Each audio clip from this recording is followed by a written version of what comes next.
Target చేస్తా ఉన్న వారికి ప్రజలకు మంచి చేసిన చరిత్ర ఎక్కడా కూడా లేదు. మనకు వంచిన చరిత్ర ఎక్కడా కూడా కనిపించదు. మనలో తేడా గమనించమని అడుగుతా ఉన్నా.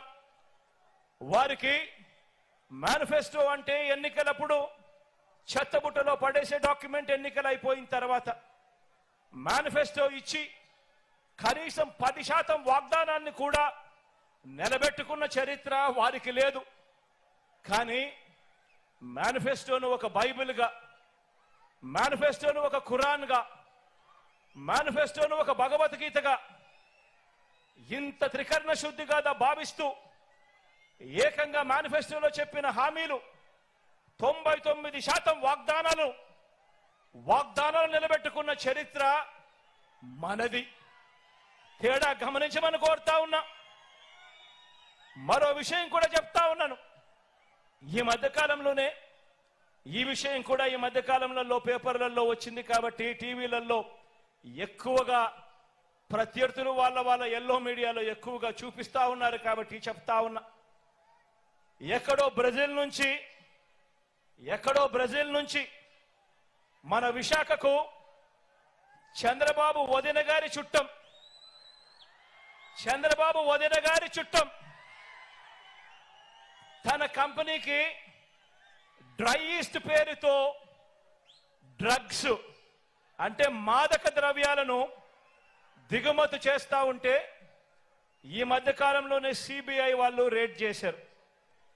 ఈ రేడ్ జరిగింది అని చెప్పి తెలిసిన వెంటనే క్షణాల్లోనే ఎల్లో బ్రదర్స్ అందరూ కూడా ఉలిక్కిపడ్డారు.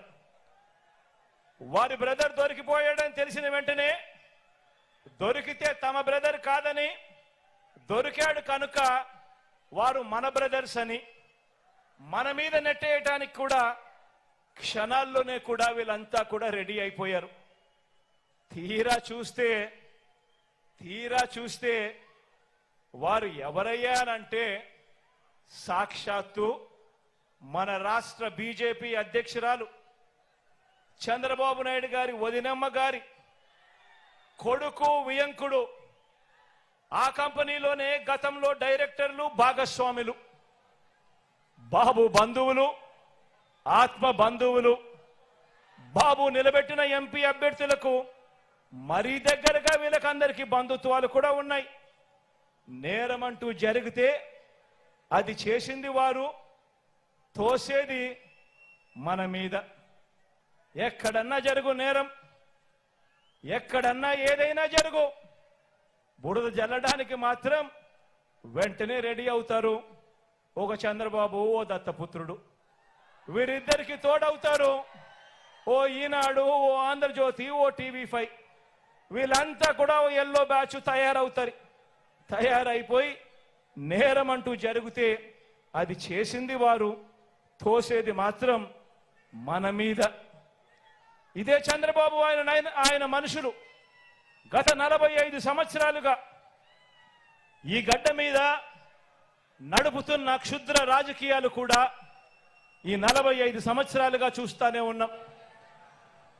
దొరకని వారంతా టీడీపీ వాళ్ళు, దొరికితే మాత్రం వాళ్ళు వెంటనే వైఎస్ఆర్సీపీ వాళ్ళు అవుతారు. బతికి ఉంటే వివేకానంద రెడ్డి గారు శత్రువు, ఆయన్ను వీరే చంపేసిన తర్వాత మాత్రం చేసేది శవ రాజకీయాలు, కుట్రలు. బతికున్న ఎన్టీఆర్ను వీరే చంపేస్తారు వెన్నుపోటు పొడిచి. చనిపోయాక వీళ్ళే ఎన్టీఆర్ శవాన్ని లాక్కుని విగ్రహాలు ఊరూరా పెట్టి దండలు వేసి దండం పెడుతున్నారు. ఒకసారి గమనించండి వీరికున్న వాల్యూ సిస్టమ్స్ అనేటివి ఎంత దయనీయంగా ఉన్నాయి అని, వీరికున్న నైతిక విలువలు ఎంత దయనీయంగా ఉన్నాయని ఒక్కసారి ఆలోచన చేయమని అడుగుతా ఉన్నా. నిజంగా ఇలాంటి వారిని చూసినప్పుడు, ఇలాంటి రాజకీయాలు చూసినప్పుడు చీ అనిపించడం లేదా అని చెప్పి నేను అడుగుతా ఉన్నా. ఎన్నెన్నో సందర్భాల్లో నాకు అనిపిస్తుంది.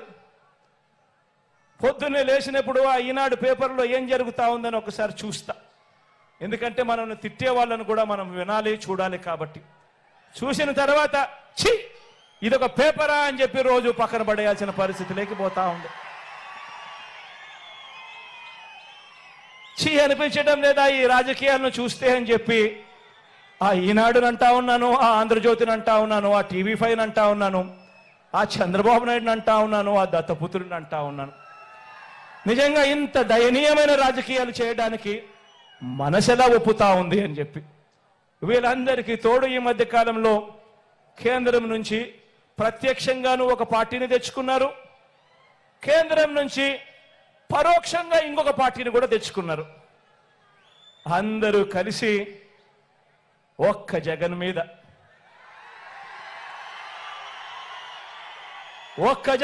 యుద్ధం.